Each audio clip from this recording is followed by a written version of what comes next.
Nilalait nila yung mga construction worker na mababaho daw, nalibagin, nakakadiri. Akala mo naman talaga kung kagaganda ng mga buhay ng mga to. Ang lakas manlait ng kapwa. Anong masama sa pagiging construction worker? Construction worker ka man o naman trabaho mo, basta hindi ka nagnanakaw, marangal na trabaho yan.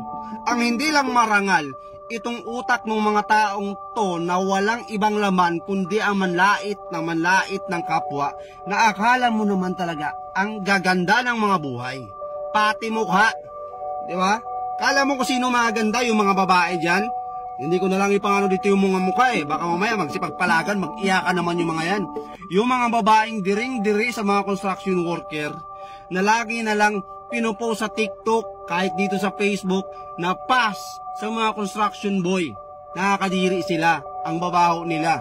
May mga vlogger dyan, kilala nyo na yan, kahit di ko nasabihin, napanood nyo rin naman yan. Grabe, diring-diri, wow ha. Eh di sana kayong gumawa ng mga bahay ninyo.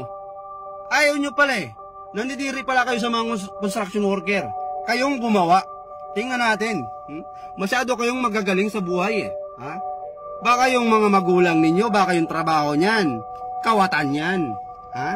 Baka yung pinapakain sa inyo ng mga magulang nyo, ang ganda ka ng trabaho ng mga magulang nyo, pero lakas naman mangawat. Ha? Ang lakas mangutong sa kaba ng taong bayan. Bato-bato sa langit. Lakas yung manlait sa mga construction worker, porkit ba nasa opisina kayo? Naka-aircon kayo? Hindi kayo naiinitan ng araw. Maganda yung mga uniform nyo. Kaya feeling nyo, ha? Kayo na yung pinakamayor dito sa mundo. Trabaho nyo na yung pinakamalupit. Lakas yung malait sa mga construction worker. Baka nga, sagad kayo sa utang eh. Ha? Baka yung ATM nyo nakasangla. Tapos lait kayo ng lait sa mga construction worker. Ang mahirap nyan, mas malaki pa yung sahod ng mga construction worker kaysa sa inyo. Yun yung katotohanan. Yung mga construction worker na yan, pag skill ka, mason ka, karpintero ka, magkano yung mga arawan ng mga yan? Nangungontrata pa yan. May sideline pa yan. Ikaw, tingnan nyo muna yung mga sarili ninyo. Baka nga hindi nyo kayang buhayin yung mga sarili ninyo eh.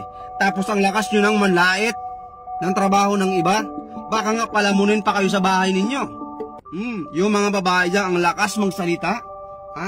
Pa sa mga construction boy. Tapos yung mga napangasawa, ang pupugi, wala namang alam na trabaho, palamunin. Oh, real talk.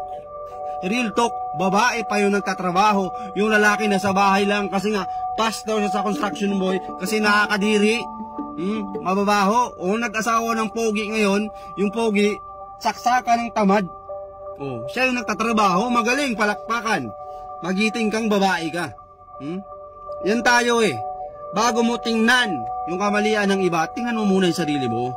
Baka hindi perfecto yung buhay mo, kaya dahan-dahan sa pananalita. Ito ha, shout out sa mga TikToker dyan, sa mga babae dyan na akala mo kung sino maganda, na lagi nalang pinapangalantaran na pa sa mga construction boy, mababaho sila, kadiri sila. Hoy, huwag kayong magsalita ng tapos, kaibigan, ha mga girls. Baka nyan, pag nakapag-asawa kayo, ha? Baka may hirap na hirap pa kayo sa buhay. Huwag masalita ng tapos.